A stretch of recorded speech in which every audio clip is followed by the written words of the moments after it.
Yesterday, July 16, 2020, I took a flight from Tacoma Narrows Airport to Packwood, Washington, and on landing I experienced a lot of turbulence. We got down on the ground safely, and shortly thereafter we took off, and that's where we experienced our wind shear issues. This video includes a lot of analysis, but it starts simply with the takeoff. So you'll just see in real time what we experienced on takeoff. I had a camera mounted under the left wing and also had a point of view camera mounted on me, the pilot. So you get to see it from both perspectives. You're going to hear the stall warning horn come on a couple of times during takeoff, very close to the treetops. The wind gusts in the area were reported at 27 knots.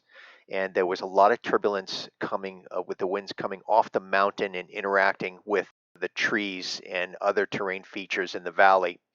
So it made for the most dangerous takeoff that I've ever experienced. If you're interested in seeing the post-flight analysis that I did, which would include weight and balance data, density altitude calculations, and airplane performance data, and then I'll re-show the video and stop it at certain points and talk about what was going on with the airspeed and the vertical speed indicator and where and why we were experiencing stalls. So if you want to see that portion, stick around. If not, you can just watch the takeoff itself and see what was happening with the airplane as we barely made it above the treetops. This is the route of flight that I programmed into ForeFlight, departing Packwood, arriving Tacoma Narrows. The total flight distance is 77 nautical miles, estimated time 49 minutes, and fuel burn 8.6 gallons. Let's zoom in on Packwood and take a look at some of the surrounding terrain. As you can see, it sits in a valley surrounded by mountains. On this side to the west, 5442, southeast 5980, to the east 6754. So it's completely surrounded by mountains. The winds yesterday were coming from this direction, from the southwest. And then as they come over this mountain right here, Sky Mountain, they come down into the valley, causing severe turbulence in the trees and other features down here in the valley around the airport.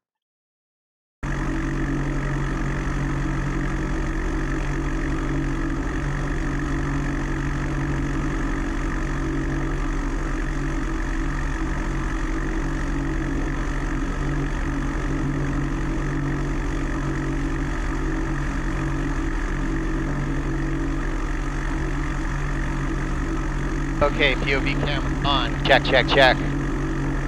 Seats and seat belts. Trim setting neutral. Set.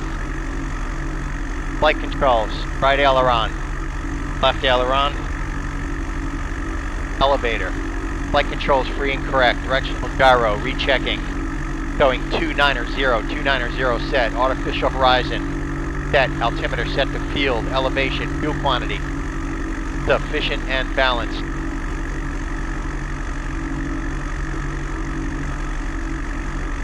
Primer is in and locked. Mixture full rich and 1,800 RPM.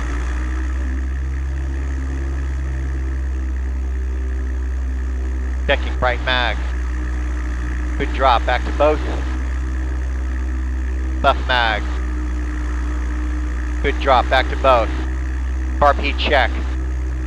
Light drop seen, oil pressure, fuel pressure, oil temperature, gyro suction gauge, in the green, and checking idle. Showing 700 RPMs back to 1,000. Ammeter check with load, fuel pump and landing light on.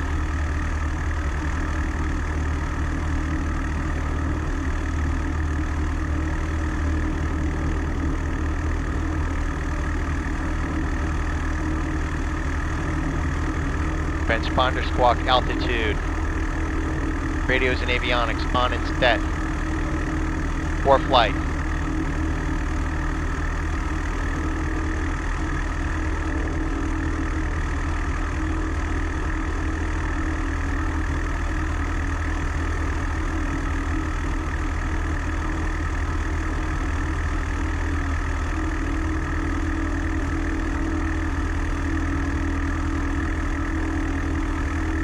Landing light is on, strobe rotating beacon on, flaps set for takeoff, cabin door, latch, tops, bottoms, window, secure, Fuel selector timer is on.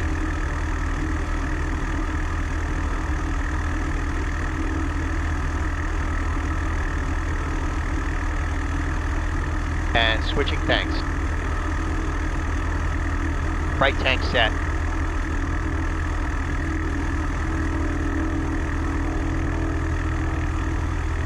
Time is noted.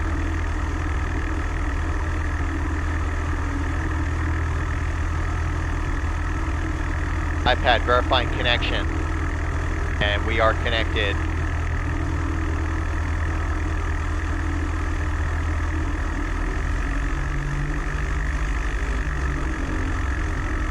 Packwood traffic, Cherokee 7428 Romeo, taking off runway 19, straight out departure. Packwood traffic.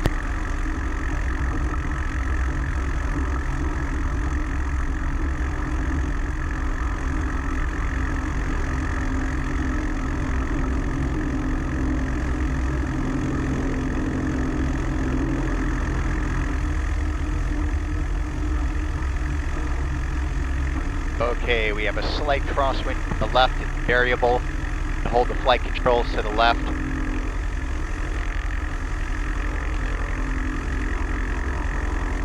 Okay, feet off the brakes, full power. Engine instruments in the green. Power available for takeoff. Airspeed indicator is alive. Looking for 75. Up on 70 and off the ground.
Here's an app I find extremely useful for flight planning purposes, especially when there's an airport that does not have a weather station on the airport itself.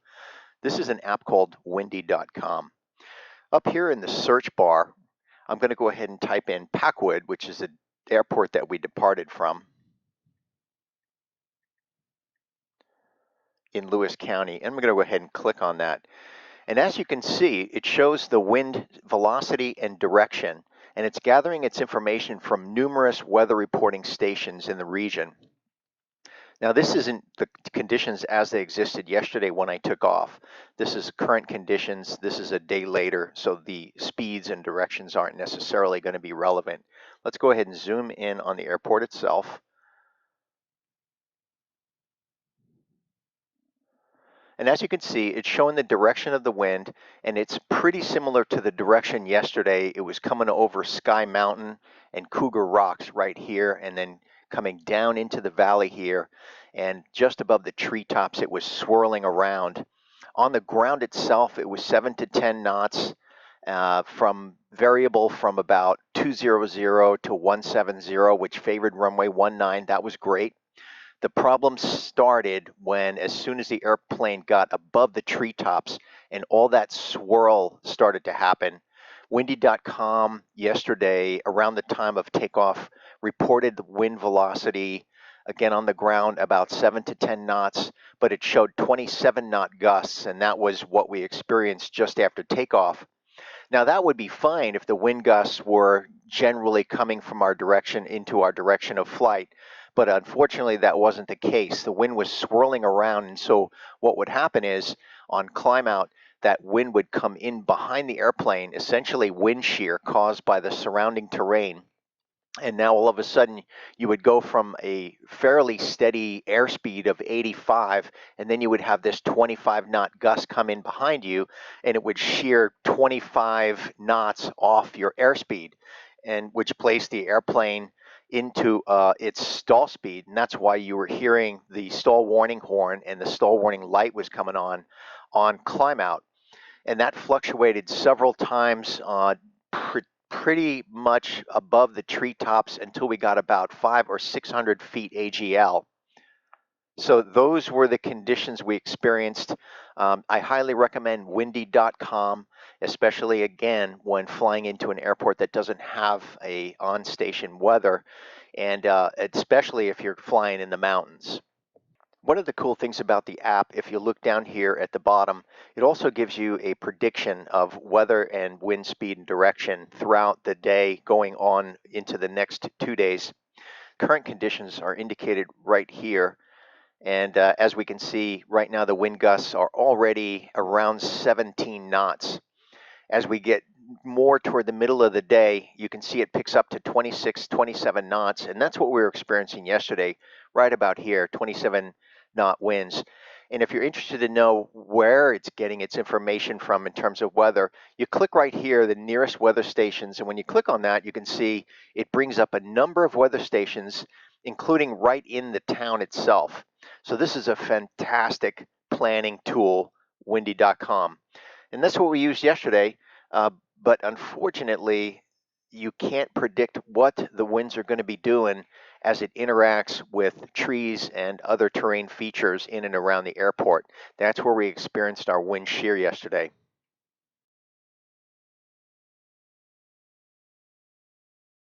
Another thing I'd like to take a look at in ForeFlight, if you go down here where it says More and click on Weight and Balance right here. Now, this is bringing up the performance profile of the airplane that I have programmed into it. You can program in any number of airplanes, and you put in its performance profile, enter in the information that's relevant to your flight right here, and it'll give you your weight and balance data. So yesterday, it's just me on board, 190 pounds, no co-pilot, had 36 gallons of fuel. In the passenger seat, I had my flight bag. I estimate that at 10 pounds. And then in the baggage area, I had about 20 pounds. That's just a maintenance kit and some other stuff that I have in there. And it shows you your total takeoff weight, which is 1787 right here. And it gives you center of gravity loaded as you see it right here. And as you can see, we're well within the center of gravity envelope. And I'm going to go ahead and bring up here the weight and balance calculator that I also use. And all the data here matches exactly what ForeFlight does. So that's a really fantastic tool in ForeFlight that I refer to every time I load the airplane for a flight. In addition to the weight and balance data for the airplane in terms of climb performance, we also have to consider the density altitude at the time of takeoff. Now, when planning a flight, you can always go to ForeFlight, bring up the airport, click on weather, and then as you scroll down here, it shows you the density altitude right here. In this case, at this moment, it's 273 feet. But since I had to do a look back at what the conditions were yesterday, I brought up this information on the internet. So this is a terminal area forecast for yesterday, July 16th, 2135 Zulu, which is the time we took off. This is the nearest airport, Kilo Papa Lima uniform, which is Thun Field in Pierce County, Washington. So at the time of takeoff, we were showing a barometric pressure of 30.02 in inches of mercury, and the temperature dew point spread was 2616 Celsius. Then I went ahead and entered that data into this calculator. So we have a field elevation at the airport in Packwood of 1,057 feet, air temperature 25 Celsius, altimeter setting 3002 in inches of mercury, and dew point in Celsius is 16. When we click calculate, we see that the density altitude of the airport is actually 2,580 feet. That's what the airplane sees based on all of the conditions, whereas the elevation of the airport is 1,057. So we see we have about a 1,500 foot difference, which also affects the climb performance of the airplane.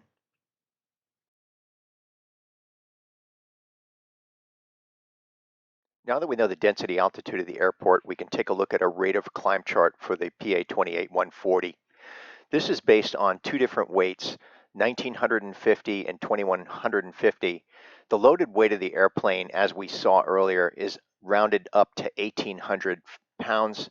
So we're going to go with the 1,950 pound, which is the solid line. The density altitude of the airport is rounded up to 2,600 feet. So that puts us about right here at 2,600. And we take that all the way across to the solid line. And we show about a 700 foot per minute climb performance, again, given the weight of the airplane and the density altitude at the airport at the time of takeoff, which is normally a good rate of climb.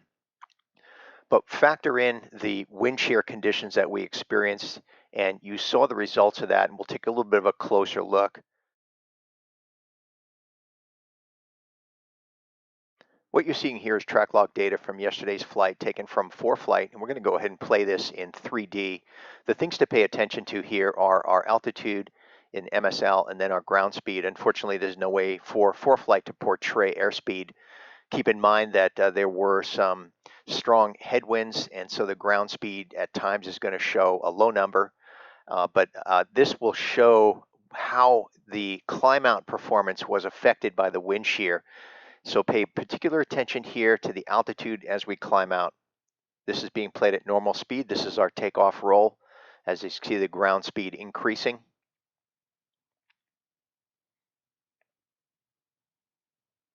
(1,057) is the altitude of the airport. So you'll see just when we left the ground right there. The climb out was decent initially. We got just barely above the tree level, and then we experienced the stall warning horn, which was clearly evidence of a wind shear or wind gust coming from behind the airplane. And the climb out performance was greatly degraded. As you'll see in the video, we'll zero in on the airspeed indicator and the vertical speed indicator, and there were times when the climb out was nearly flat to maintain a VY climb. Then all of a sudden, when we got about roughly 500 feet HEL, the climb out normalized, the wind gust subsided, and it was a fairly normal climb out after that. In fact, I experienced a strong updraft after getting above about 500 HEL, where the airplane was climbing better than 1,000 feet per minute.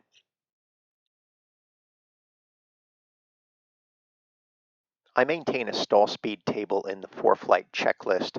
So if we click on more and go to checklist, we'll see that for this airplane with 0 degrees bank angle and no flaps, the stall speed is 64 miles per hour. This is based on a fully loaded airplane of 2,150 pounds. Below this airspeed, the airplane is unable to maintain lift. Here we are lined up on runway 19, getting ready to take off. Under normal circumstances, given the weight and balance data for the airplane and the density altitude for the airport, we would expect a rate of climb of about 700 feet per minute. As you'll see, just as we get above the treetops, that climb performance greatly degrades, and a couple of times we experience the stall warning. We're going to freeze the video a couple of times, and we'll look at the vertical speed indicator, the airspeed indicator, and talk about what was going on at those various times during takeoff. Full power. Engine instruments in the green. Power available for takeoff.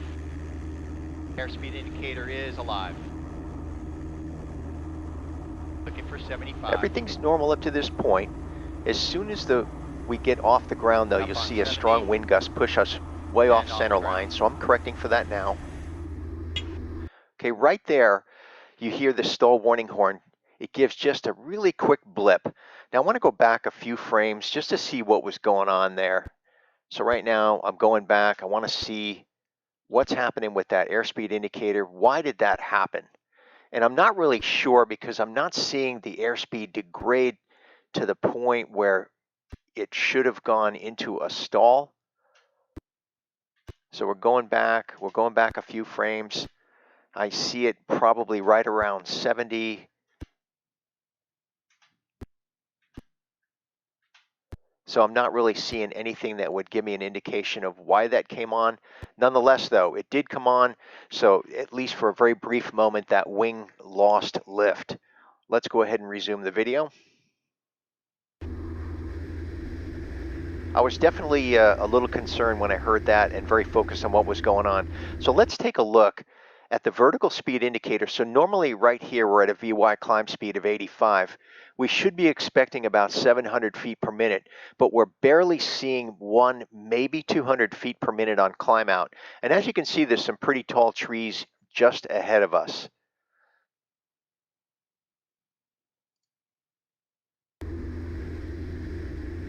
See, the airspeed indicator is very erratic. Right there, we get a full-blown stall warning. All right, so let's go back a few frames and see what was happening with the airspeed. So here we're going back. We were at a normal VY climb of 85.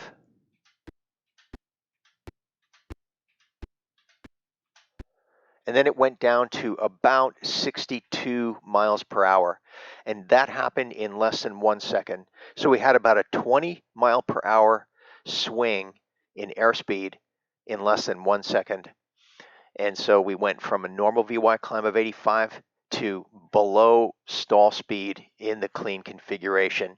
And so you can see how that triggered the stall warning light and horn. And I knew that I didn't have a lot of altitude to play with. So instead of pitching down to recover that airspeed, I just leveled the nose, let it regain airspeed, and then resumed a VY climb at 85.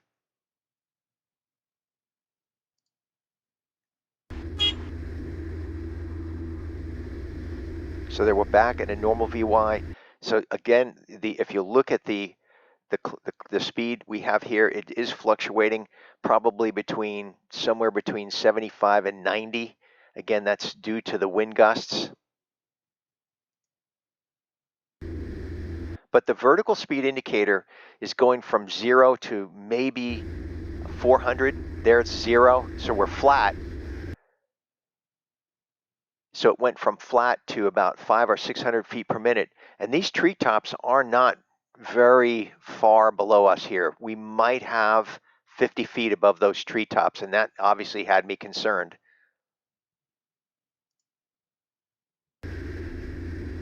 See that VSI? It goes flat, it goes up to about 400 feet per minute. And right about here, you see we're getting kicked all over the place, but right about here, when we got to about 500, now look at the vertical speed indicator. We're about 400 AGL right here, maybe 450 AGL. The vertical speed indicator goes from flat to about 3, maybe 400 feet per minute, all the way up to above 1,000 feet per minute, all in a couple of seconds.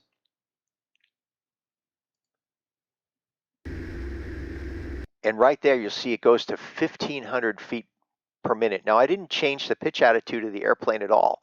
So clearly what we were experiencing before was a downdraft, and now we're experiencing a significant updraft. So again, no change in pitch attitude, and we went from a VY climb of 85 up to 100 and 1,500 feet per minute in rate of climb.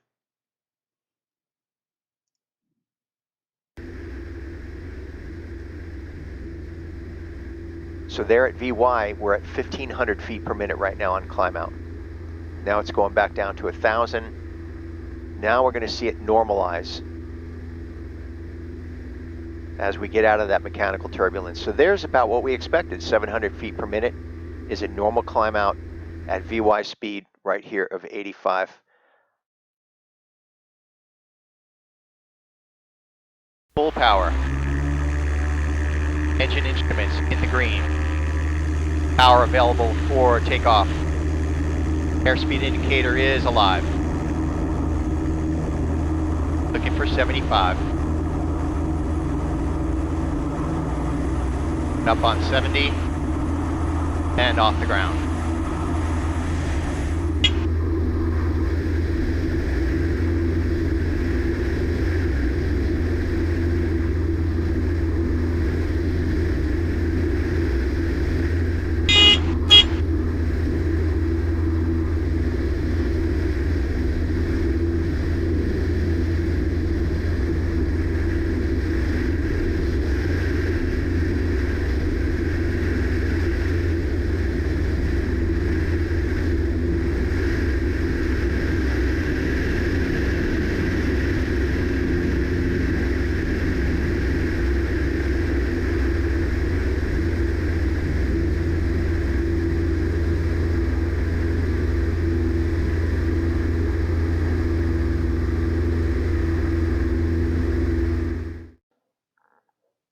So in conclusion, what did I learn and what would I do different next time? Well, I learned a great deal. This flight allowed me to analyze some video footage from both a POV camera and a wing-mounted camera. The POV camera was able to see the instruments. I was able to associate what I was seeing there with the stall warning horn and when that occurred. And so it was an invaluable experience for me. It also caused me to go back and do some research on weight and balance data and density altitude and the effects that those are going to have on climb performance. And I was able to put all of that stuff together and learn a great deal. The simple answer to what I would do different is I wouldn't take the flight. Now that I understand the dynamics of valley flying and the summertime temperatures and winds and the effect of those winds accelerating over the mountains down into the valleys and the turbulence that they cause when they interact with terrain features and trees and that sort of thing, I would select a time of day when the air is more stable, like early morning, or a time of year when you typically experience more stable air, and do the flight then instead of a summer midday flight. It's one thing to look at the weather and see wind direction and speed. It's another to experience the types of turbulence that I experienced on this flight. And as you saw from the video, there were times when the airplane was not only not climbing, it was losing altitude, and at times even dipping below its stall speed while trying to clear trees at the other end of the runway. So I hope that you were able to learn as much as I learned from this experience. I appreciate you joining me, and I hope to see you again next flight.